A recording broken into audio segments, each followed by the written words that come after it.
I had one more question for you, but Sure. I'm not going to ask it. You got time. We'll save it. Just ask it. I'm going to Otherwise, I'm throw going it to out die. there. Dan, I'm going to die tonight not knowing what the question is. Come on. It's not, is innovation truly innovation if it's not improving the outcome? And then you could ask the question like, well, what's the outcome? Is it for construction? Is it better productivity? Is it a better experience by the patient? Is it more productive doctors? But is innovate, because I bring this up, there's so many things that are touted in construction as innovation today that I think are shiny objects and are in some ways getting in the way of changing or bettering the outcome at the end of the day. And sometimes I see robots, like it's fun to go watch for a minute, but it's kind of like that bad YouTube video that like the clickbait where it's cool to watch for a minute, but is innovation truly innovation, or should it be recognized if it's not improving the process? So something to think about. Welcome to the EBFC show, the easier, better for construction podcast. I'm your host, Felipe, Engineer Manriquez. This show is all about the business of construction. Today's episode is sponsored by Construction Accelerator. The design and construction industries come up with and build great things, but we also build in waste in how we do those things, in our interactions, in our contracts, in our logistics. So what does this do for our bottom line or our next project? The best firms maximize their value by removing that waste and only doing what's essential to the work, what makes them money. Construction Accelerator will train you to see the waste and give your teams the lean tools and experience to remove it immediately. All online. Construction Accelerator is made up of 3 to 9 minute videos that can be watched again and again in the field, at the office, and at home, all broken down by topic. Need to learn pool planning? We have videos on the process, how to set up a room, and how to kick off a team. Need to set up a target value delivery project? We discuss all the aspects of TVD, especially cost. Or maybe you just need to brush up on 5S. Well, we have videos on that as well. You can download and print reference materials to use on site to immediately translate watching into doing. Subscribe today at trycanow.com. Let's build an industry, not just a project. Today's show is also sponsored by the Lean Construction Institute. LCI is working to lead the building industry in transforming its practices and culture. Its vision is to create a healthy and thriving industry that delivers outstanding project outcomes every time for everyone. Check the show notes for more information. Now, to the show. Part of why we're here is I found this show and some of what you've just messaged about to be interesting. So if we have time at the end, I'd love to fire a couple questions. Yeah, absolutely. That's turnabout's fair play. I love talking about myself, Dan. So don't even hesitate. You just asking. Well, I'll leave it for the last 5 minutes. Oh, that's not enough time. I was going to say, set the right window Makayla there. feels it. She feels it. She's like, Felipe can talk all the time. I'm on the other end. I don't like talking about myself that much, so. Right, so we'll have Dan, the you time. help me dig in on her to get her to expose. Super. So super. She's doing well. One thing I'll say before we get going is Makayla, like she said, has a second presentation today. When I first started working with Makayla, she was in a shell. I will say she was something like this. She would have not slept for 2 to 3 days before. She'd be a wreck coming into it, and just seeing her grow into. We were talking about it this morning of being so good at presenting, comfortable with it, and Makayla, I'm proud of you for Thank you. Come. Yeah, I blacked out I think the first couple times, or walked off of a stage feeling like my legs were overcooked noodles, but I'm sitting, and we should be good to go, I think. that is awesome. That's going to stay in. That's a good little kudos for Makayla. I thought Makayla, I thought when you were saying you blacked out that you were going to black out right now because Dan was giving you a compliment. But I'm glad to see you have a better relationship than that. No. So we can start with you, Dan, since you're on stage right for me. Really been in construction my entire life. Since 16, before I was even out of high school, I wasn't ready to go to college. My parents, I think, probably thought maybe I should go into the military. I had some, I guess, a little reckless streak in me that had to be flushed out. So I got out of high school. I went into the trades. I got to work more as a blue-collar worker. I was a laborer, a certified welder. I joined the union.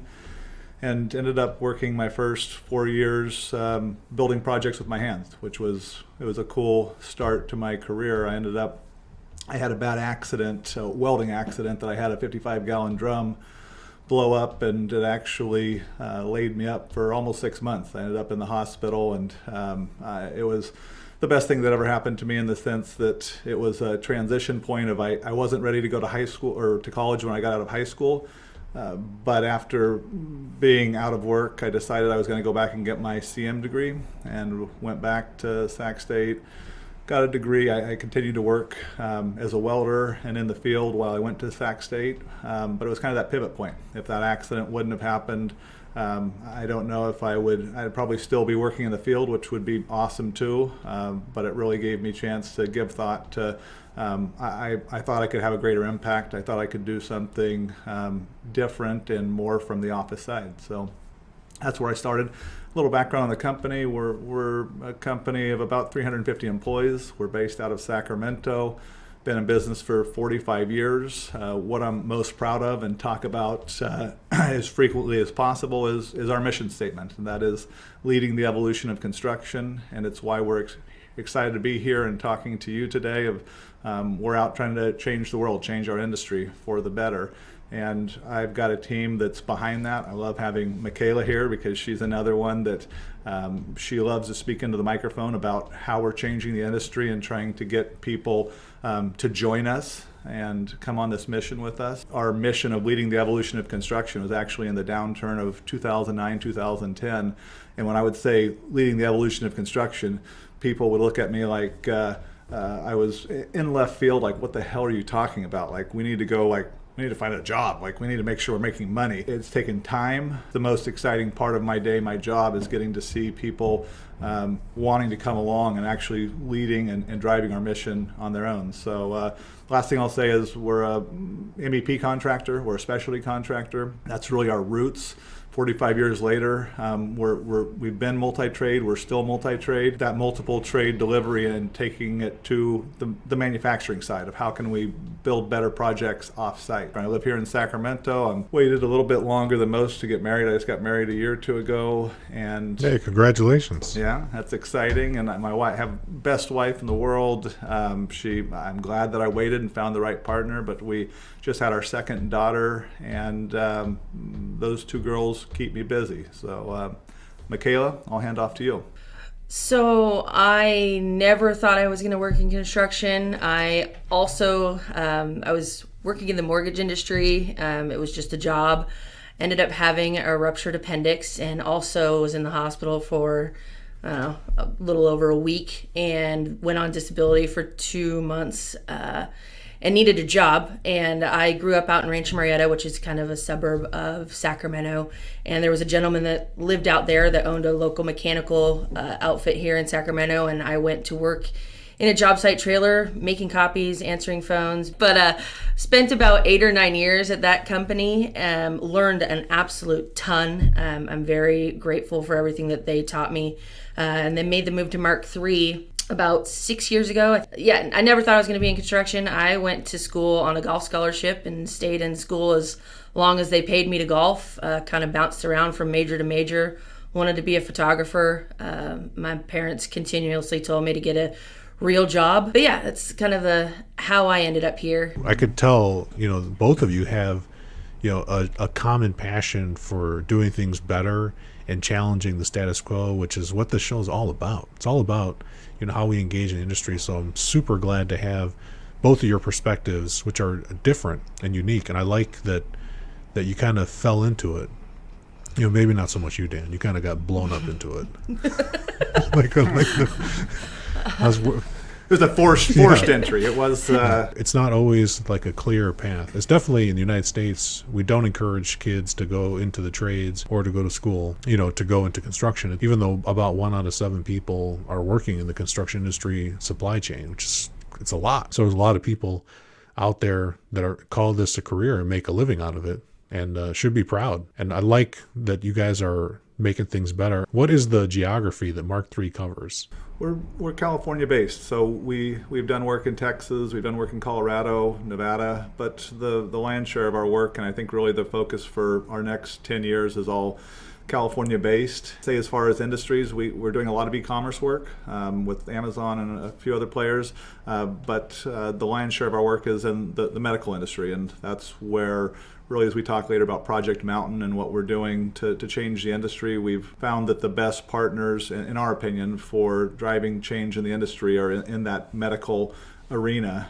They're some of the people that I think have the most buy-in to not just changing one project, but the future, the next 10 years of projects. Our focus, a lot of e-commerce, large warehouse work, some industrial work, lion's share medical. The team, I always say, where people ask about culture as they come in to interview with Mark III, and I say we're a young team, and that's not in number of years or experience, but when you come into our office, you'll feel that we have a fresh energy to us. A lot of buzz in the office. We're not a quiet office. They're a noisy group. Maybe COVID has changed that a little bit, but it's starting to come back. I mean, just the last few weeks, as people are starting to come back in the office, there's a buzz that's back in this office that's invigorating, that it gets people fired up. Just on the note of you saying the buzz in the air, I think about Dan and I have a check-in every week on Tuesdays, and about 2 weeks ago, because some of us are working remotely, Dan and I have been in the office for over 6 or 7 months now, but disconnect between people, I couldn't put my finger on it, and just the last week we had a meeting 2 weeks ago, and I was like, I just feel like something's off. And then last week we were transitioning more people back into the office, and I just had more pep in my step. Like seeing the people that we work with, a lot of them are friends. They're not just people. I spend more time with them than I do with my family a lot of the time. So it's nice to have people back, and it is an exciting workplace. I'm from coming where I worked previously, couldn't be more different in how the culture of just people enthusiastic about what they're doing, and there is just an energy, I would say, inside this building that gets people excited. Oh, that's great. And then speaking about the building, where is the primary location for Project Mountain? For those of you that don't know, prefabrication, modularization, kitting is something that's been in the construction industry for over 100 years, and it just hasn't taken root and really more traction. So Dan, you mentioned that you're focusing more with healthcare providers. I think they are, as a market customer segment, most interested in this type of stuff. Where does the magic happen? Our approach is really standardize, design, manufacture. And I say that because you nailed it. Prefab, modular have been around for ages, and they haven't taken hold. And one of the drivers for that, in my opinion, is that it's focused on the outcome, not the process. And I think industrialized construction, I think standardize, design, manufacture focus more around the process, and the outcome can be a lot of things. It can be better construction, it can be better kitting, or what we call MSKs, it can be modular. But I so often hear people talk about prefab, and it's where I started. When I was welding at the very beginning, I worked in a prefab shop, and I think that's something I'm trying to get people away from. Part of the things that I do for my day job is I travel to projects all over the United States, and sometimes even get snaked out abroad. And people are not, they're really not aware, because it's not every job. So a lot of people don't know. I think awareness is really low on this option. So if you're bringing something new, let's expand that definition a little bit more for people that maybe think they know what prefab is or don't know what it is at all, versus your approach. And let's bring your vocabulary into the conversation with the industry. I think of prefab as a way for the contractor to maximize profit. That's really how it came to be. Maybe increased schedule for a faster delivery, but it's not necessarily trying to give everybody, all stakeholders involved, a better process that translates not just to a better project delivery, but again to the next 10 projects. How do we grow and improve for the bigger picture? So prefab to me it's great, and if I was just going to be a contractor and wanted to maximize profits, Prefab is a great option to take work offsite, try to find a way to build it cheaper and faster for my own benefit. It's usually contractor centric. It doesn't involve all stakeholders to make, like I said, standardize, design, manufacture, which is our approach to delivering projects. We have to have the architects buy in. We have to have the owner completely bought in. We have to have the engineers bought in. We have to have the, not just owner, but the actual people that are going to use the facility when we're done. I mean, it takes a lot of front end work to make that happen, and it takes looking at more than just one project. It takes looking, like for a Sutter Health, it takes looking at how are they going to deliver their next 10 projects, and what can we truly standardize, not across one project, but across their companies. I've been around, the industry for over 20 years, and it's always been there, but it's been there in such a small number of people. And as you're talking about bringing people in, even those end users, into that conversation about what can we standardize, that's something that's different. I think that's worth elaborating on. No, I agree. I think that what we're trying to do is incorporate all of those parties and not just focus on the gain of us independently. We're looking at how can we collaborate with the whole, from the end user to the first person that starts doing a conceptual design, and then take that, obviously it'll be delivered on a project, but not just that project, all the projects.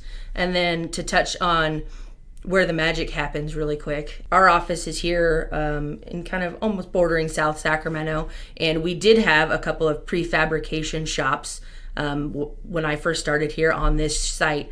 And we've since built a full, what we're doing, manufacturing facility about a mile down the road, where we took all the trades that we deliver, and if we decided, like, if we're going to maximize what we can do, we can't have half the guys working on one side and half the guys working on the other side, because it just wasn't efficient. So we put a consultant into place a lean consultant that showed us the best ways to have changeover in case we had a ramp up in one trade and it had to move things out of the way. There's work cells set up. It's designed to have all 5 trades that we're offering in one building, and it's been awesome. It's exciting. People, when we take people in there for a tour, you can see, like, people that do get it, their face kind of lights up, and we usually wait for questions at the end, but there's people that are like chomping at the bit every time we stop. They're like, what's that? How does this work? And it's exciting to see other people get excited, and it's actually the people that you see them walk up, and I will think they're not going to be excited. This is going to be a dud. And by the end of it, they're like,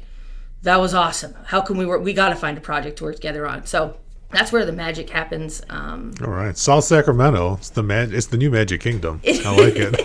It is. So it's almost the happiest place on earth. Very cool. So you mentioned you got 5 trades under one roof. What are those trades again? So we have a piping area, mechanical piping. We have a plumbing area. We have a duct area where we're fabricating our own rectangular ductwork.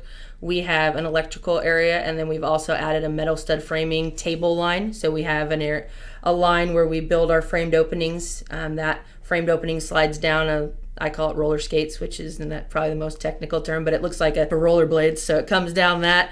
It gets into the exciting part of the table where it expands and contracts. You put your track and your studs in there. It's got screw dollies that slide up and down the sides and applies a screw from the top and the bottom.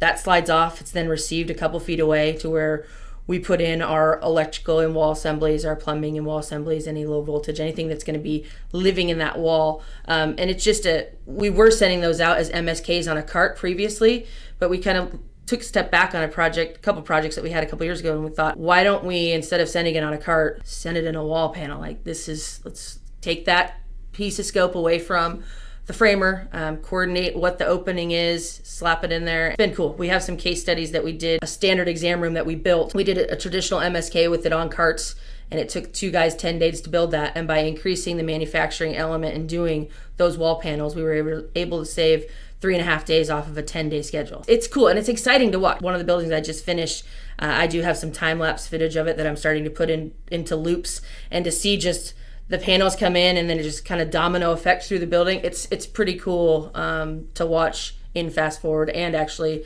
standing there just watching it happen. Every 4 minutes they're putting in another wall across a floor. And I think, for people listening that aren't scheduling every day on jobs, that 10-day example, which you laid down there, that's actually pretty impressive itself. What's the typical stick built for something of a similar size? How long does that take? Let me give you a little bit more background on what that was. We took a typical Sutter exam room is what we based it on, a whole virtual piece. We then designed kits that included all the material, cut to length, prepackaged, kitted, all the tools needed, the instructions. Think of an IKEA, like if you're putting together a lac shelf, but less Allen wrenches and more exciting tools. There's a lac shelf floating around this studio right now. I'm sure there's one in close proximity to me as well.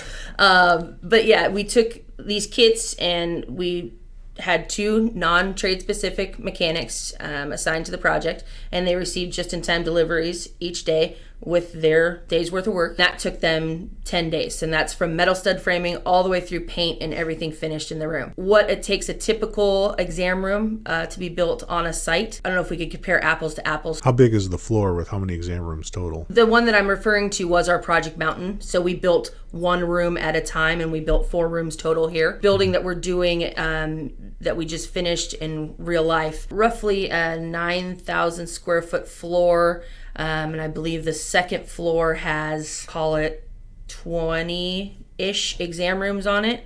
And we were able to set that floor of panels. It also has offices, some restrooms, clean med storage and whatnot. But we were able to set a whole floor of panels, our first swing at it, in 4 days. Wow. I mean, for all the people listening, and Dan, that's super impressive. I mean, you guys don't even realize how impressive it is because you're too close to it, but you're knocking the socks off of pretty much any stick-built attempt. The 4 rooms alone for operating rooms could be months long from the time that people start with layout to final painting, and you're doing it in less than a week. Best in class, I would say. Those walls, when we set them in that 4 days, they weren't finished to paint through that. That was just setting the framing. Okay.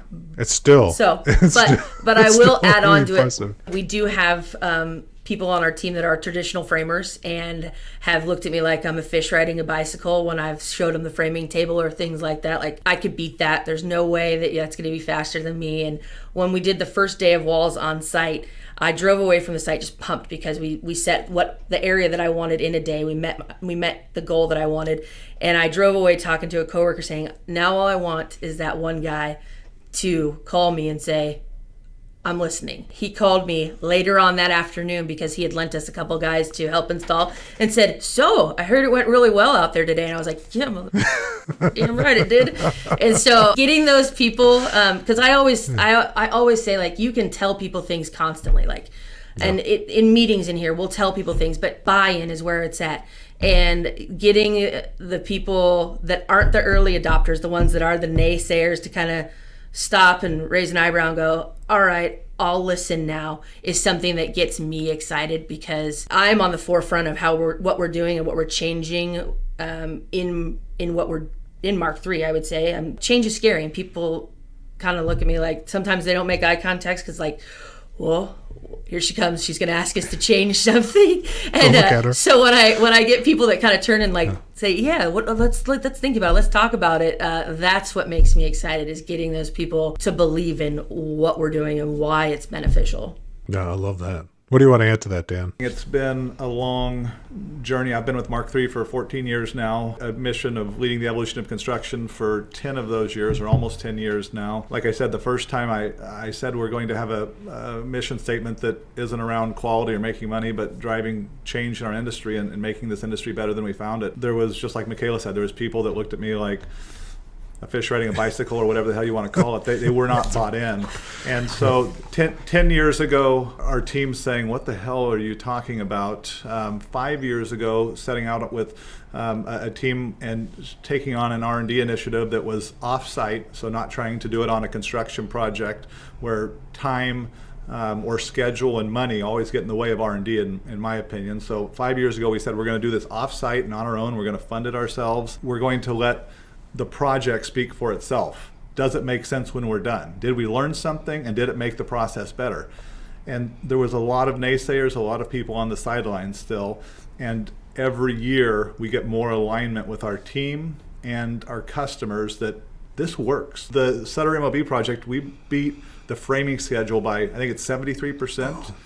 I mean, 73%, and we saved money. Like on the first iteration, we weren't supposed to save money on the first iteration. There's still too much that you have to learn, too much that might have to happen one time and break to improve on the next project and start saving money. We saved 10% off of budget, or more than 10%, on our first iteration. So you all of a sudden have the people who are on the sidelines that are the most old school, traditional, don't want to change type individuals saying, put me in, coach. I want to be part of this. That's what I think today. I know we jumped from our manufacturing facility to really where we're at and what we're delivering today, but that's what's exciting. That's what's fueling our organization today. The proof. And Makayla is the one who's really, she's the boots on the ground. She's the one that delivered Project Mountain 2, our second R&D project. She delivered the UC Davis Medical Clinic, which was our first. It was a partnership with Bolt, where we manufactured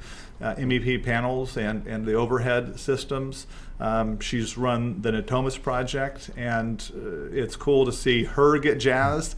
But she's getting jazzed because the people are starting. I mean, our team is starting to buy in and wanting to get involved. So that's what I'm excited about. Kudos to you. Like, a lot of people don't realize that in the design and construction industry in general, there's almost no money spent on research and development. Construction companies in the U.S. on net revenue spend somewhere less than 1% of their profit towards R&D, which is like teeny tiny little number. Like you mentioned, some of the margins that general contractors have. Now, again, general contractors, don't take offense, but most of their margins are like 2 cents on the dollar, sometimes 5 cents on the dollar. Specialty trades or, companies that self-perform, like some of the trades you mentioned, could be north of 10%. It's a tight margin commodity type of environment. So you're really bucking the trend to go do this research project off-site just to learn.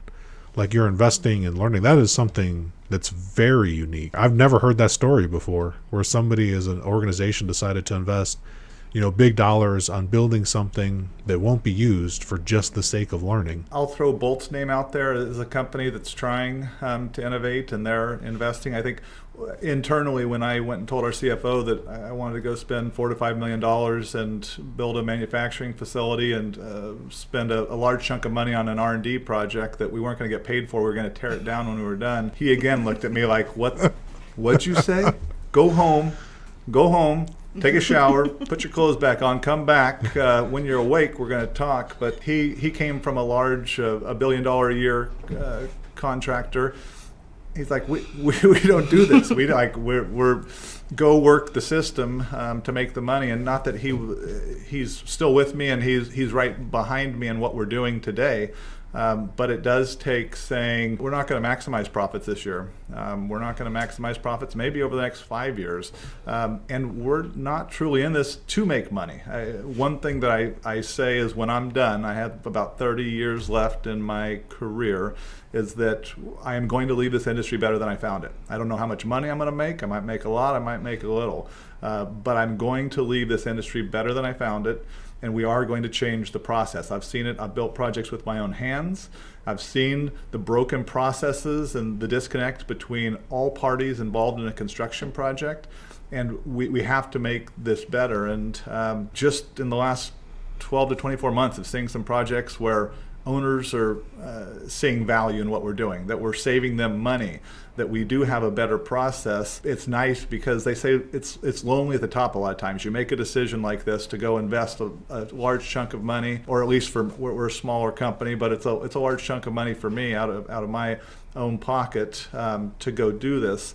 It's lonely at the top, and so it's nice to see and feel the people starting to come along and join us. Owners coming along, our employees coming along, and starting to, instead of having Dan drive it, having our team drive it. So it's an exciting time. That is really exciting. So industrial manufacturing is what we want to call it, Dan? Is that the right phrasing? Tell me to go kick rocks and maybe twist my arm to go the other way. But industrialized construction, at Mark III, it's standardized design manufacture is, and if you do that, you're going to end up with the ability to prefabricate something, do full volumetric modular, which is our current R&D initiative, or deliver typical what we think of as stick frame construction better. I mean, if you nail that process on the front end, it gives you a lot of options once you go to build, but it all happens way ahead of time. Before potentially a project has even been identified, you're looking within an organization, what can we standardize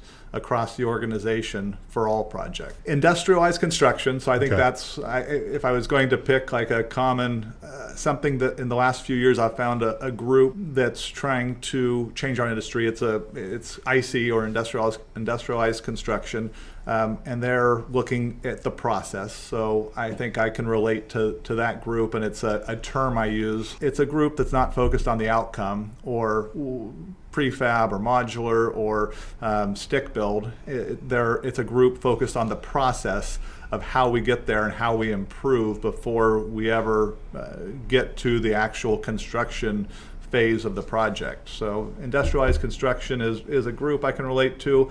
As far as what we call it at Mark III, it's our approach is standardize, get with an organization, figure out everything that can be standardized, and that's standardized with options. It doesn't have to be just a one size fits all, but standardization. You can then go into design. A lot of times people try to design for standardization, which I believe is that's more of a project-centric approach. You standardize throughout the organization. You then design or put in all the filler that can't be standardized and bring the standard units or assemblies together, and then you manufacture. Manufacturing being the final stage, and just like for a UC Davis Med Clinic or Natomas with Sutter Health, probably the easiest part was the actual manufacturing and construction. A lot more of the headaches and work went into the front end standardization. You got me in some uncharted territory, Dan. This is a new way of thinking about this. The listeners are going to really like that and get excited about this. How did people react during the process? It's such an evolutionary process. I don't know that everybody still gets it that we worked with on a project that we just did. The GC was trying it because the owner was involved. And I would say that Sutter brought us into that. And the GC did it because the owner wanted to do it. And I don't know that they would do it on future projects or whatnot, but they were along for the ride. We went through design and we standardized to the best of our ability, but even going through it at the beginning, we were like, okay, a sink. We thought we can standardize this sink and this in-wall assembly, and we had Sutter walk through, and I went and visited 3 different projects and found 3 different exam sinks and 3 different gooseneck paddled faucets at every single one. So getting all the players still, like, we're not 100% there yet. We're still working on that in that first square of standardizing. So that made us manufacturing for this project. It all fell together because we did standard. We got what our standard was, but I don't know that they're in a spot where they are definitely ready for standardize. So that is the main piece. I mean, it's the first piece for a reason. And I use the analogy of you got to get the right foot out of the batter's box, or you're gonna, if you get the wrong foot out of the first step, you're screwed. Like it's just like domino effects down the path. So that part is still we're still working on the standardized piece for the then design and manufacture. There is a lot of variation. One of Sutter's competitors, Kaiser, is my primary care, and they're trying to standardize as well. And it's a struggle because, where you are in the geography and the time of year that things are built and availability, just because those 3 sinks that you mentioned might not have been intentional. There might have been changes in code or evolution of manufacturing that required 3 different sinks. Yeah, and the sink, like people think, it's a wall hung sink. Like it doesn't really matter. Well, it changes the spread of the supply in the wall. So it does, it trickle down. It's that same thing of getting the right foot out. If we're going to use this sink and we have this and it's not here, like that makes a difference. Now, once something goes in, because you guys mentioned Project Mountain 1, Project Mountain 2, for people that aren't as close to it as you are, what do you share? Like, I understand Project Mountain 1 is that first research investment, Dan, that you convinced your CFO after you went home, showered, changed, and splashed cold water on your face and got him to give you some cash, and you tore it down. So it sounds like so sad that we build something and just tear it down. And then what's Project Mountain 2? Project Mountain 1 was, it was actually an overhead racking assembly, a large overhead racking assembly with mechanical, electrical, plumbing, all trades, built 2 ways. So we built it stick frame in one side of our warehouse, and we built it from a manufactured assembly, which was basically set in place in about 3 hours on the other side. And Whoa. yeah, comparative analysis of how the two came together. We actually brought an OSHPOD inspector in to inspect both assemblies and actually write us up for violations. But that was Project Mountain 1, was an overhead assembly, and how well we could build it or manufacture it versus stick build. And we learned a lot from that. The second iteration was the partnering with Sutter Health, partnering with them to deliver a 4-pod exam room and trying to get better with each iteration of the exam room. The first two were brought in as kits, or what we call MSKs, which are standardized kits with instructions on how to install them. The second two rooms were manufactured. So we manufactured the walls and basically set them in place, and we're ready to sheetrock and start finishing them out.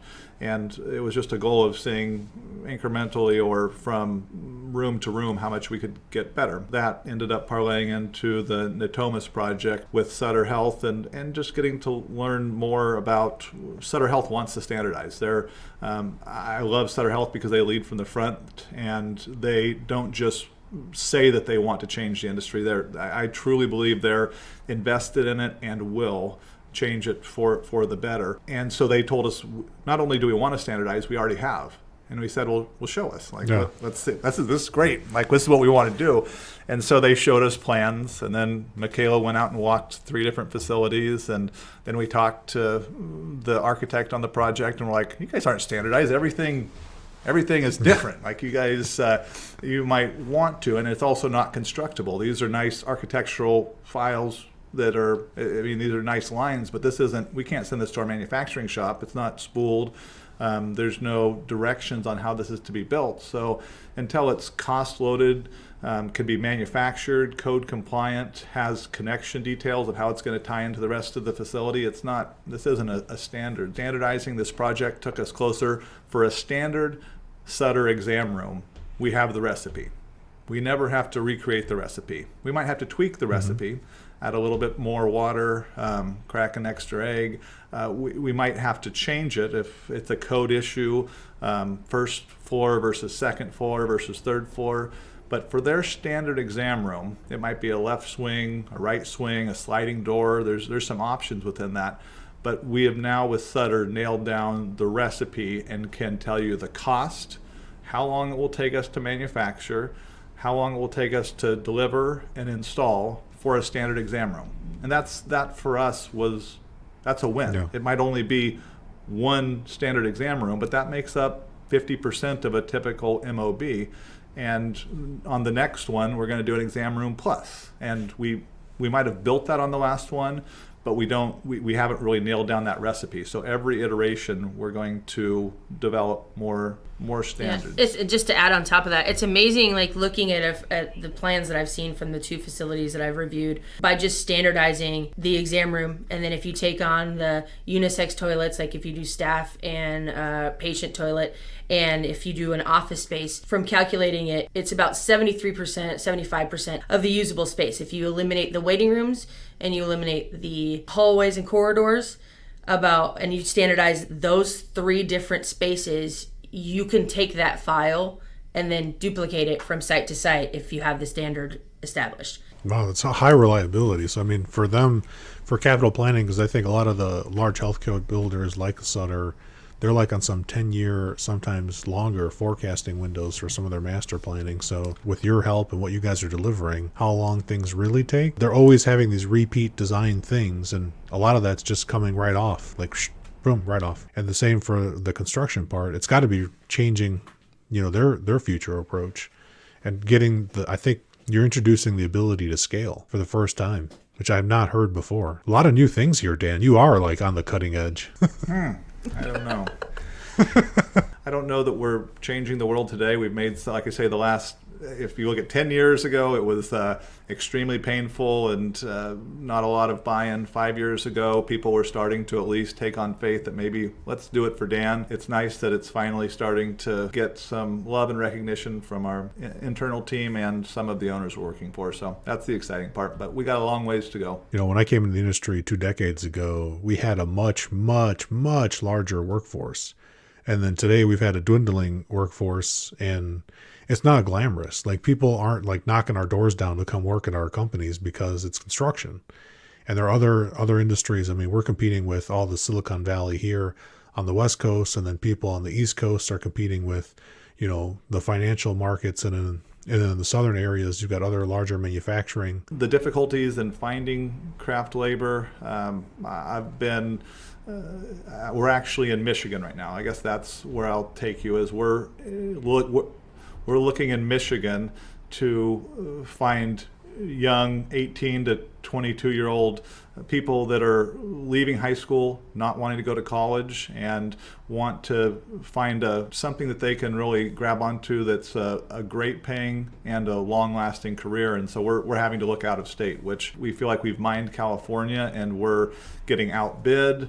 I think especially in California, it's not seen as being glamorous, and it's looked down upon to go into the trade, and our schools are not supporting it. The trade programs in our schools are faltering or gone to really lead people down that road. So I guess the fact that we're looking in Michigan, it's a sad state of affairs, and I hope that we can change that. And I think it really starts in the high schools, and the perception of this career. It's something you can hang your hat on, that it's going to be there. It's not going anywhere. It might change the form of how we're delivering projects, but it's going to be there. It's a good paying job, and it's respectable work. You are improving people's lives in what you're doing when you're out building projects, medical, industrial, everything we're doing is making people's lives better, and I wish more people saw it that way. As we talk to our employees, there's a lot of concern when you go tell your team that we're eliminating the craft position within our company. We're trying to start manufacturing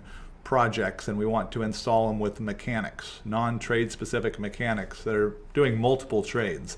The first thing the guy says to you is, "You're taking my job." Like, what? What'd you just say? That sounds horrible. I'm a craftsman, and you're talking about getting away from craft labor. The number one thing that I want to ensure for myself, my company, and the team is that we're relevant in the future. And to be relevant in the future in an industry that has to change, we have to be dynamic. And the future doesn't mean the craftsman is gone. The craftsman is now what we call our trade specialists. They're the ones coming up with the next idea of how we're going to manufacture better, faster, cheaper, how we're going to come up with that next great product that we're going to build in our manufacturing facility. I'm not going to do that. It's going to, today, that's where the best, as we talked about prefab, the best prefab ideas, or how we're going to do a lot of the virtual modeling for a project. It happens in most companies with ex-tradesmen. Like, they're the ones that are the brilliant guys behind the scenes, coming up with how we're going to route this, how we're going to make it better. That's something that we have to continue to communicate, because we do get the feedback as we talk about changing the way we deliver projects of, as a craftsman, am I still relevant in the future? And the answer is hell yes, but it's in a better paying role, and you're actually out in front is one of our key players coming up with that next product or idea of what we're going to manufacture to make our projects better. Mac, what are your thoughts? Yeah, I agree. It's changing the perspective. It's something also that moves even from craft labor, like up through the design portion. Like, people are like, if you're standardizing this, and then you're taking away the design aspect upstream, or eliminating certain parts of it. And it's like, yeah, but by doing that, you're going to have more bandwidth to do more projects. More efficient you can become, the more you can do. I like that approach, and I want to make sure that you guys get anything that we missed to give it enough time to talk about. And we'll go to Makayla first, because you got the big smile. We've produced a case study of what our findings were, basically what we did, what our findings were, what we learned, how we screwed up, how we could get better.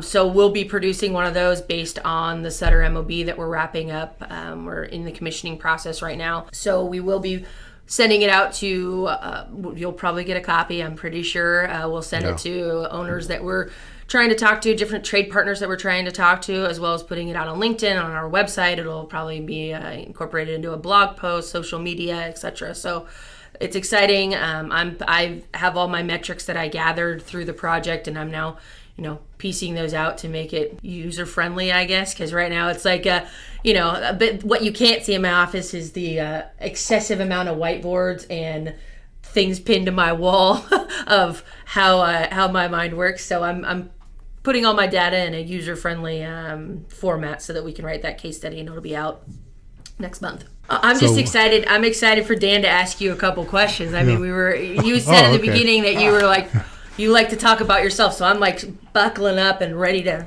listen to what we got. And Makayla, definitely we'll put links to that case study in the show notes so people listening and want to see this will get it right. Like, just look down, people, in the description. It'll be in the show notes so you can pick it up, click on those hyperlinks, and see exactly into Makayla's mind. Oh, yeah. Oh, that's something you'll buckle up for, too, I guess, huh? Yeah. Part of why I was excited to come talk with you is first I heard your name at LCI when you were named, was it Person Chairman's of the Year? Award. That was the Chairman's Award 2019. It's right behind me. I got the, here, let me grab it to plug it. Oh, ooh. I heard the name, but didn't know the person. Like, this conversation is fun. I saw you guys' first podcast, and I loved what you were talking about. We're of the same mindset. We have to change the industry. There's got to be a better way. There's 40 to 50% waste in each one of these projects. It drives me nuts to drive up to a project and see all this waste. What are we doing to change it? It kind of knocks both of our companies, and it's about general contractors and subcontractors. And the simple question is, are we the number one cause of the problem of waste? Because my company, and potentially yours, is, from a contracting standpoint, the system is set up not to drive innovation, change, collaboration, continuous improvement. The GC controls the chaos, and they've become good at that. But they don't. If the chaos went away, their role would be not eliminated, but their power would shrink in some way, shape, or form. And the subcontractors to come in there sometimes make more chaos, and then sometimes come and solve that problem after we've kind of created, not taking project knowledge from one project to the next and looking for continuous improvement. We approach every project like a new project every time, and we don't fix a lot of the problems. The same problem that my stepdad, who started the company, experienced 40 years ago are still happening in construction. And my company is responsible for that in some way, shape, or form. So my question to you is, do you think that we're part of the problem? We are definitely part of the problem, but the owner shares a role in this. This is my personal belief, Dan, and I think that everybody who's in the construction industry has some responsibility in how we do things. We are not victims to the systems we play in. We are active participants, and some people more understand that better than others. So for those of us that do, and we set the vision for how things can be, we're extra responsible. I don't even think about subcontractors in that way anymore. I think of them as trade partners.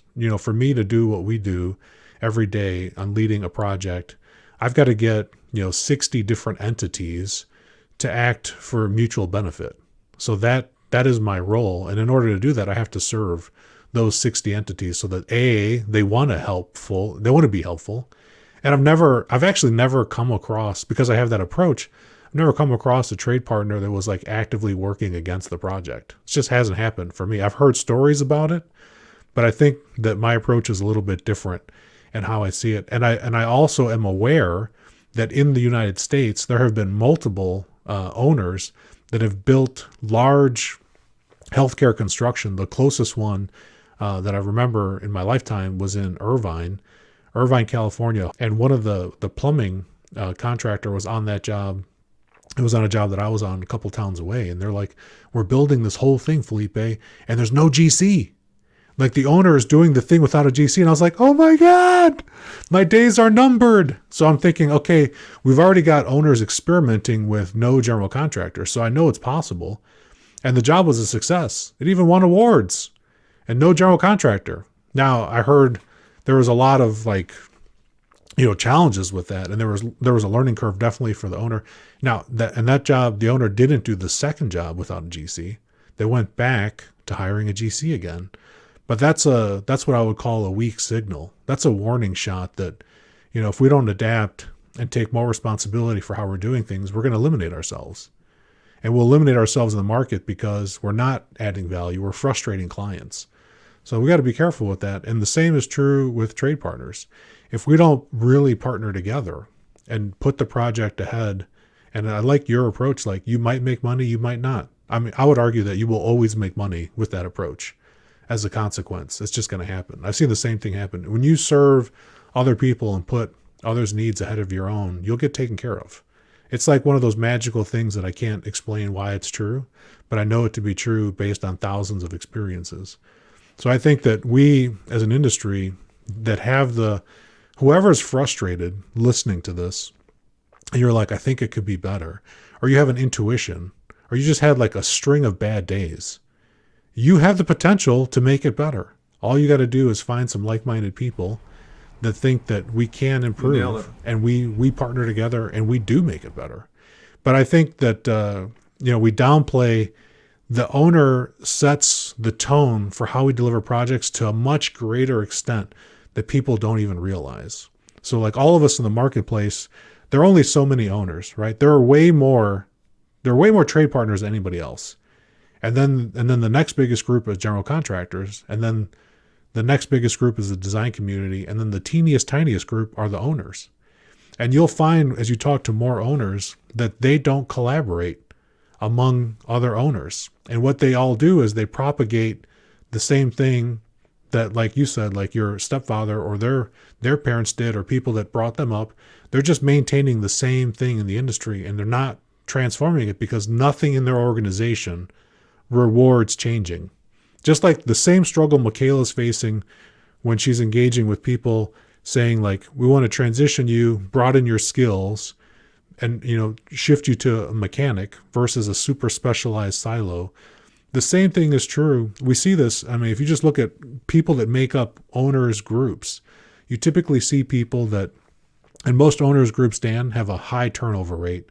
They can't keep their project managers. And that says something too about, what kind of organization they are, that people don't want to fight to stay working there. Like I look at a company, so I'll look outside and you don't really realize this until you look outside. So let's look at Toyota, who's like super into, they don't even call it lean, but just the Toyota production system, which a lot of the stuff that we borrow comes from.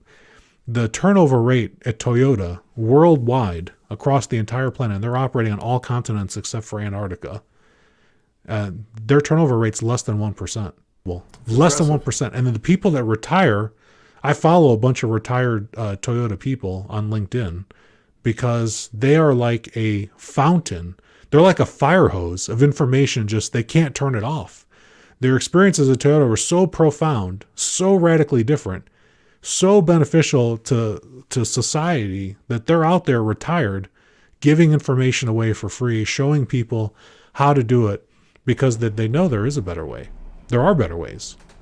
And it's more like when you think about yourself as a person, it just feels right. Like everything about making a better experience, for your people, for your customer, it just feels right. And benefiting people around you. There's an intuition about that we often forget about when we get too busy focused on outcomes.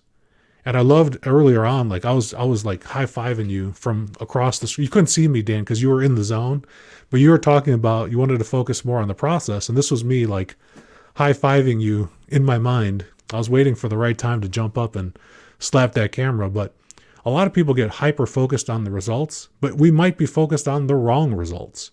And a lot of the metrics we look at in the industry, like the very things that clients are overly hyper-focused on sometimes are not things that they should even pay attention to. It's just noise. It's not what they want. And they downplay. You can even see that in how, the clients that we interact with, how do they talk about their stakeholders? How do they talk about their end users? That'll tell you a lot about how they're engaging with their larger community, who they're really developing. And if you're talking to a healthcare client, so you're out there, healthcare owners, and your project managers don't think about the patient. If the patient doesn't come up in every conversation during your construction project, including design, you're probably missing something. It should be patient-centric. And just like we do in schools, this is where like the school higher education does a little bit better, I think, than healthcare, is that in the schools, they're always talking about the kids or the students. I hear this all the time. We're doing some work with one of the community colleges here in the area. And just in 2 phone calls that I've talked to one of their administrators, they've mentioned the students every single time. And that's 100% hit rate. I can go a year, on a healthcare job and never hear the patient mentioned. As we look across I'm talking about from the client, right? So that type of stuff, like the client really sets the environment to a greater extent. And like, people like yourselves, like you and Makayla, you're really bucking that trend, and you're pushing back, and you're doing something that's different. And I think it's worthwhile for anybody to explore that more. We can't expect as an industry that the owners are just going to know. We got to bring them along and have those shared awareness moments. They need contrasting experiences so that they can see that there are other things possible, and they don't have to keep doing things the same way. And just one short little story. We talked to a client in Dallas, Texas, and they had heard about, they'd gone to some lean construction events, and they're like, we would love to do that stuff, that lean stuff. That's how they were calling it, that lean stuff. But we can't do it because our contract doesn't allow it. We can't do it because of this. We can't do it because of that. And I was like, no, you can't do it because you don't want to do it. I was like, all you have to do, like even in your request for proposal process, I was like, are your lawyers stopping you from asking questions in your RFP? And they're like, well, no. I was like, what if you just ask the general contractors, how do they collaborate? What are the things that you want to do, that lean stuff that you like, and just ask an open-ended question, and then just see what responses you get. And then you score it how you score it. And then there you go. Now you at least have some more information. And they were like, I didn't realize it was that easy. I'm like, yeah, you need to change. But don't worry, we'll help you. Well, it's been a great conversation. I loved, like I was saying earlier, I think you nailed it with the general contractor to subcontractor relationship, and how we find people we want to work with, and how we're going to change this industry is finding like-minded partners. And that also goes subcontractor to the general contractor, but really it's general contractor and subcontractor with the owner. And I think that's where IPD, where some of the magic happens with IPD, is getting everybody kind of on the same page. And at the end of the day, the owner is the ship and the captain, right? I mean, we get to be crew and some cargo and have a lot to do on the ship to make sure that it motor's running. And I think that we have our jobs, but the owner is the ship and the captain, and they're going to set direction for where we're going in so many ways. You guys have made a great show. I think there's going to be a lot of inspiration that we're going to sprinkle into the industry today. There's a lot of listeners all over that listen to the show for those types of things, like what is really innovation, what is really changing how we build. So I want to thank both of you from the bottom of my heart for coming on and sharing what you're doing to change how we build worldwide. And, all those kids in Michigan that are looking at jobs in California, the weather is amazing. So I can't say enough. Like, I grew up in Chicago, and we've lived in California for over 11 years. And I think that's going to be the case for probably decades more to come. So it's everything that you see on Hollywood and more. It's awesome. I'll put you down as one of our references. Your show, I've loved it. I loved from the first one to today. I love what you're doing. I appreciate your commitment to making our industry better. I appreciate you doing it, and I'm going to enjoy watching it from here forward. So you have a great day, and we appreciate your time. Thank you. Awesome. Thank you, Dan. Thank you very much. Thank you, Makayla. Bye, y'all. Thank you. Bye. Thank you. Very special thanks to my guest. I'm Felipe Engineer Manriquez. The EBFC show is created by Felipe and produced by a passion to build easier and better. Thanks for listening. Stay safe, everybody. Let's go build.